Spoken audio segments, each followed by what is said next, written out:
আপনাকে যদি বলি আপনার পায়ের নিচের 1 চামচ মাটিতে পৃথিবীতে যত মানুষ আছে তার চেয়েও বেশি জীবন্ত প্রাণী রয়েছে, বিশ্বাস করবেন কি?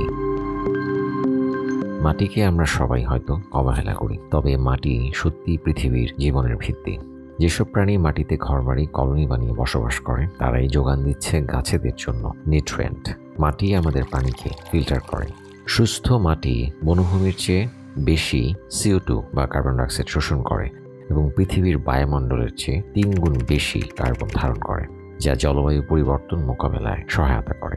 তাহলে এখন ব্যাপারটা নিশ্চয়ই একটু গুরুত্ব দিয়ে শুনবেন।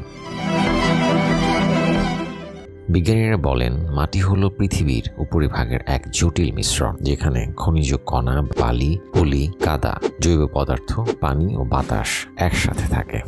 চ্যানেলটাকে সাবস্ক্রাইব করে পাশে থাকুন। মাটিতে যেসব উপাদান রয়েছে তার শতকরার পরিমাণ খনিজ পদার্থ 45 ভাগ, জৈব পদার্থ 5 ভাগ, পানি 25 ভাগ এবং বায়ু 25 ভাগ। এই উপাদানগুলোর সঠিক মিশ্রণই মাটিকে উর্বর করে তোলে এবং বাস্তুতন্ত্রে গুরুত্বপূর্ণ ভূমিকা রাখে।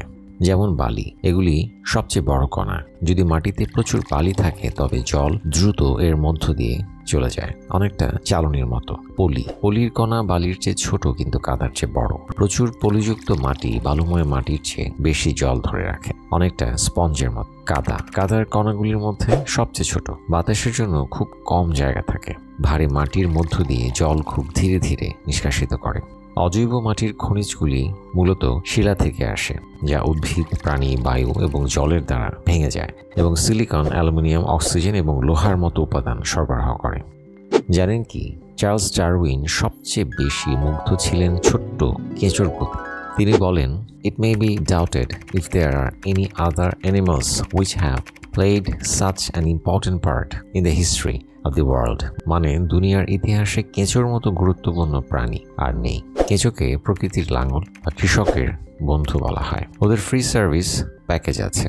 কেঁচো মাটির ভেতর গর্ত করে, ফলে মাটি ঝুরঝুরে হয়, এতে বাতাস ঢোকে, পানি সহজে নামতে পারে, গাছের শিকড় শ্বাস নিতে পারে। কেঁচো পচা পাতা আর ঘাস খেয়ে হজম করে যেটা বের করে সেটা হয় দারুণ প্রাকৃতিক সার, ভার্মি কম্পোস্ট, আর উপরের জৈব পদার্থ নিচে টেনে নিয়ে যায়, ফলে মাটি আর উর্বর হয়ে ওঠে। কেঁচো দেখতে ছোট হলেও মাটির সুস্থতার বড় দায়িত্ব ওদের হাতেই। পাশাপাশি পাখিদের জন্য কেঁচো একেবারে ফাস্ট ফুড। এছাড়াও মাটির নিচে ছত্রাকের সুতার বিশাল এবং জটিল জাল উদ্ভিদ শিকড়ের সাথে সংযুক্ত থাকে। উদ্ভিদ ছত্রাককে বৃদ্ধির জন্য কার্বন সরবরাহ করে এবং ছত্রাক মাটি থেকে পুষ্টি আহরণে আরও দক্ষ হওয়ায় উদ্ভিদকে নাইট্রোজেন এবং ফসফরাসের মতো গুরুত্বপূর্ণ পুষ্টি সরবরাহ করে।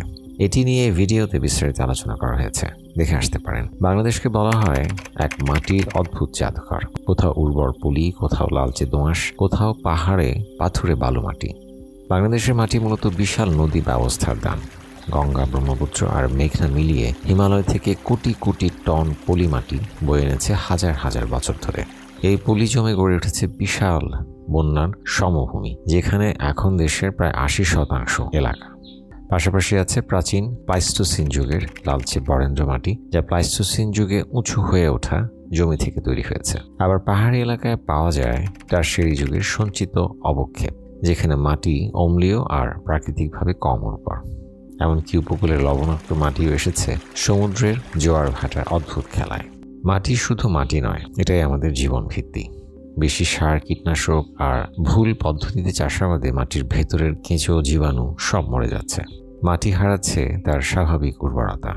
মাটিতে যাচ্ছে বিষ আর বাতাসে উঠছে ক্ষতিকর গ্যাস। একে কি আমরা টের পাই? না, কিন্তু ফসল কমে, পুষ্টি কমে, ক্ষতি হয় বরং আমাদেরই। মাটি বাঁচলে তবেই মানুষ বাঁচবে, এই সত্যটা ভুলে গেলে চলবে না। এখান থেকে খাবার, পানি আর ভবিষ্যৎ সব কিছু শুরু।